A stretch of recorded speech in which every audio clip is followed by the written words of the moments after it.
Hi, I'm Karen Leday with IFREC Real Estate Schools, and I'm going to be showing you how to prorate rent on a closing statement. The good news is, in real life, you never have to do this yourself. The title company does it for you. But let's explain first why we prorate rent. Rent is an income that a seller will collect on an investment property on the first of the month. And the problem will tell you the seller is selling this property sometime in the middle of that month. It'll give you the closing date. The landlord collected the entire month's rent on the first. When the buyer closes on that property, say it's on the 21st of the month, the buyer's entitled for the remaining month's rent. So it's fair that the seller doesn't keep the entire rent amount. Let's look at an example of this. Assume a property rents for $1,245 a month. The closing date is on September 21st. Using the 365-day method of proration and assuming that the day of closing belongs to the buyer, who owes whom how much at closing for the prorated rent?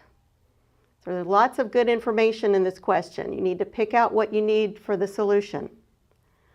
First of all, the closing date, it's September 21st. It belongs to the buyer. So how many days rent does the seller get to keep? The seller keeps the first 20 days of rent. The 21st date till the end of the month belongs to the buyer. In this problem, you need to calculate how many days rent does the buyer get. Well, in this example, if the seller got 20 days, the month is September, which has 30 days, you subtract 30 from 20 and the buyer gets 10 days of rent. Now be careful that you don't do it the other way. That seems more simple. Don't take the total number of days in the month and subtract out the closing date. That would be 30 minus 21, and you would get 9 buyer days. That will give you a wrong answer, and I guarantee that's one of the answers in the multiple choice selections.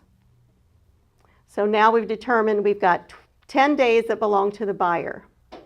First step in the calculation is to take the monthly rent and divide it by the number of days in the month. So $1,245 divided by 30 days gives us daily rent of $41.50. Multiply that times your 10 buyer days, and the answer of $415 is a debit to the seller and a credit to the buyer. The buyer's getting money, it's a credit. The seller's paying money, it's a debit. And that's how you prorate rent.